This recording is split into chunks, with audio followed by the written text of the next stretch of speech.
And now I want to move on to another perspective of PANS. So I would like to introduce to you, sorry, I have to turn my page here. Kristin Granli, where are you? There. You can come up, please do.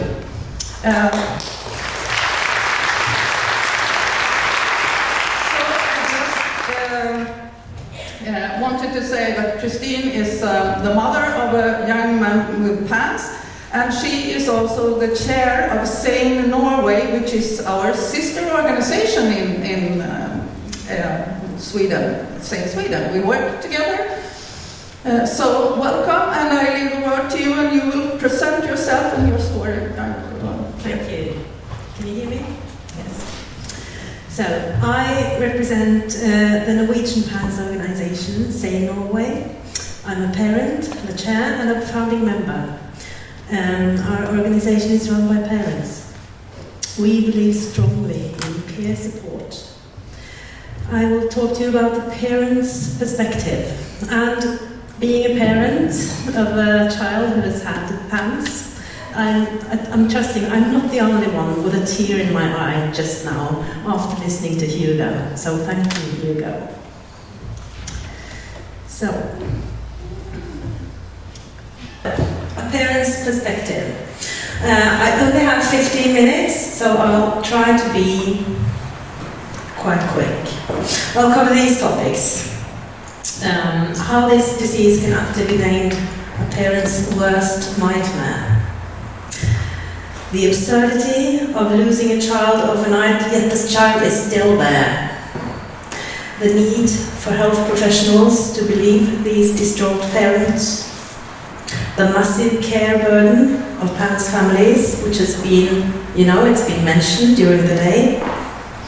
The importance of peer support. The power of trauma. And the opportunity of emotional healing for parents, and my gratitude and a glimmer of hope. So, in my kitchen cupboard, there's an almost empty packet of antibiotics. There's enough left for about 5 days treatment. It's been sitting there since 1917, when we stopped antibiotic prophylaxis for my son. I have heard other mums tell me that they have antibiotics squirreled away, and I will tell you more about just that towards the end of my presentation. But please raise your hand if you have squirreled away some kind of medicine in your cupboards. I know there are lots of you. Okay, so this tells us about the fear we have of relapse. So, this is a parent's worst nightmare, or one of them. There's a sudden change, you're completely unprepared, and no one believes you. It's a really, really traumatizing experience, and if the child's left untreated, it just goes on and on for years. This is my son.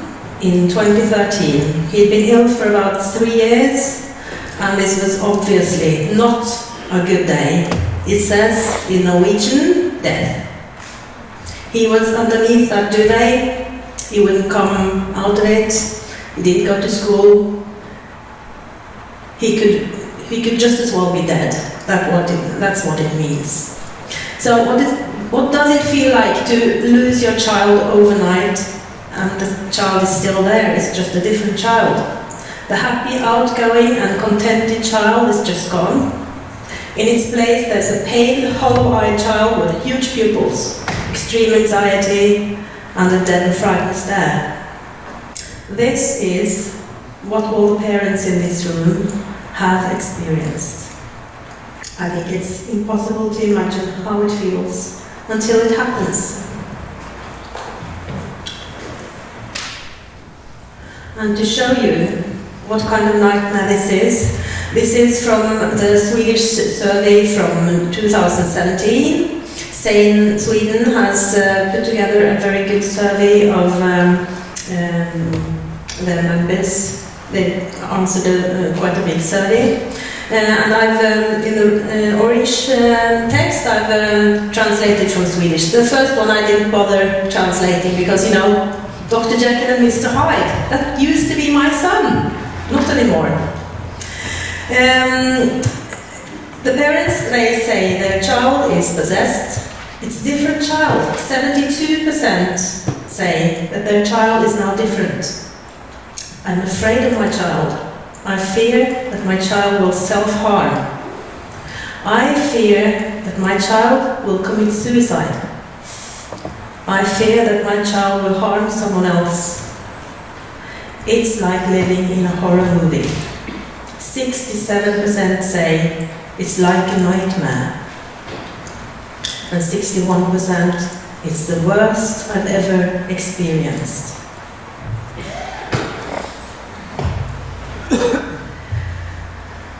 So, believe me, believe us.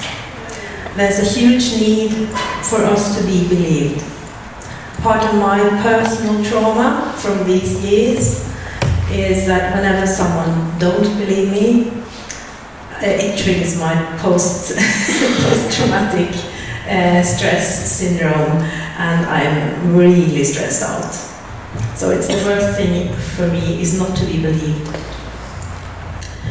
Families report that healthcare professionals have problems believing their stories. According to one survey, not being heard was one of the main 3 problems for PANS families, the other 2 being fear and frustration.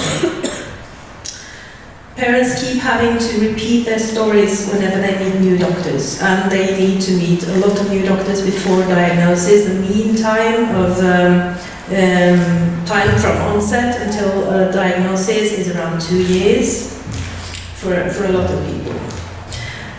And many families are met with suspicion. Often they're subjected to the additional trauma of being reported to child protection services. And suspicion never made the child better. This is from one of the reports I used to make my presentation. This is an American study for advanced practice nurses. It's a few years old, but it's quite good. So this shows the theme of fear. Both the children and the families describe the onset and experience as being very scary. You'll be given access to my presentation later, so you can read things, and there are links to the reports, so you can look at them more carefully.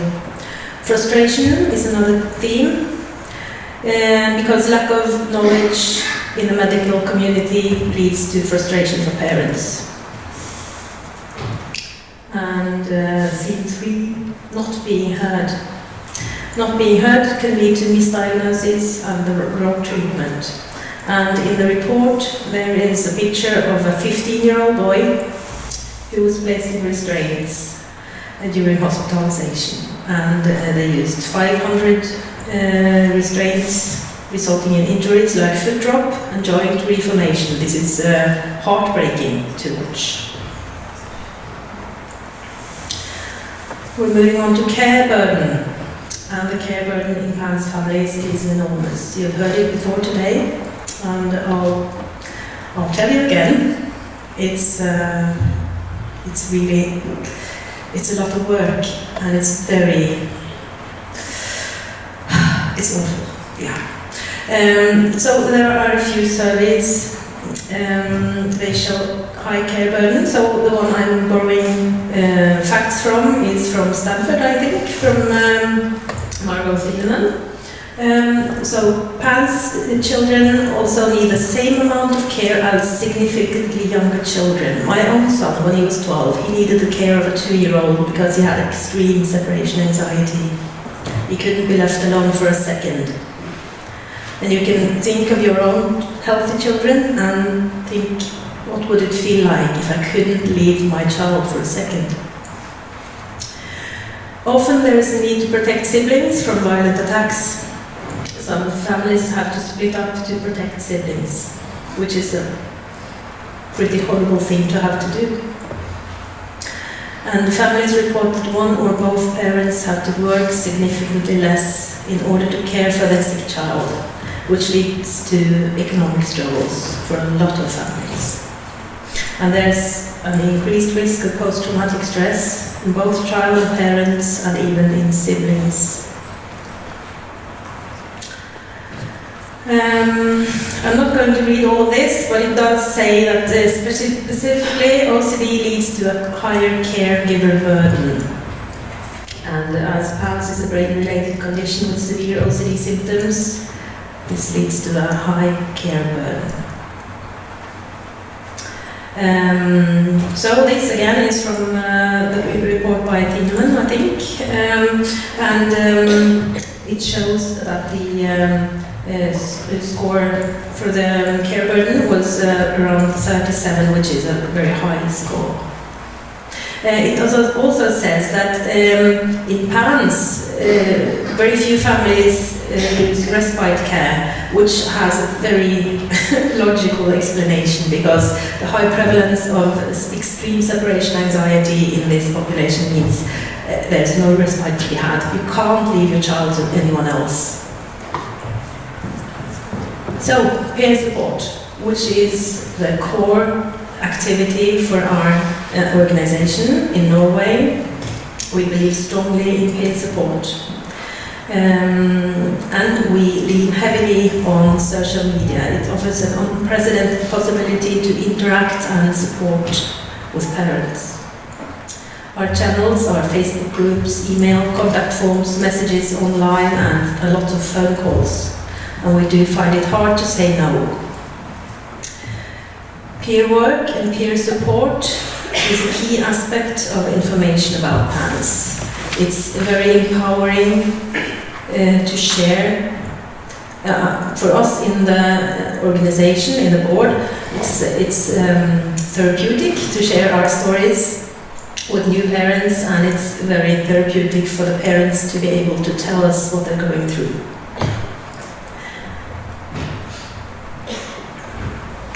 Trauma and healing. There's a high incidence of emotional trauma to families and patients. Relapses due to inadequate treatment is very traumatizing to both patients and family. So those of you here who are doctors, please take the traumatizing effect of relapses into account when deciding on a treatment schedule. It's very important to keep away the relapses, because they're so traumatizing to both the child and the rest of the family.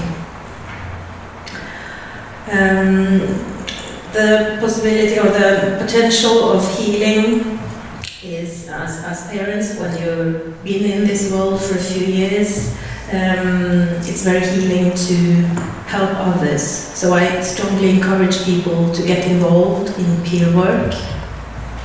There's a saying which we love. It's that those who have walked through the fire, they turn back with buckets of water for those still consumed by the fire. It rings true. Oops, sorry. So, this is my son. In January 2014, you can see he was very pale. He had stopped having his hair cut. He couldn't tolerate anyone taking scissors to his hair. So it would take around 2 years until his next haircut. In the middle there is his first IVIG. His hair is quite long. And then in February 2016, after his second IVIG, he was finally able to have a haircut, and you can see his smiley face. He's just so happy.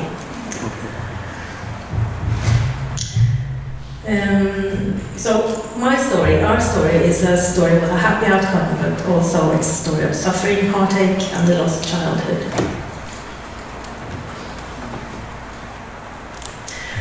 This spring, the Norwegian Broadcasting Company made a documentary about PANS, or they called it PANDAS. My family is in the movie, and both of the two other Norwegian families in the documentary are here today.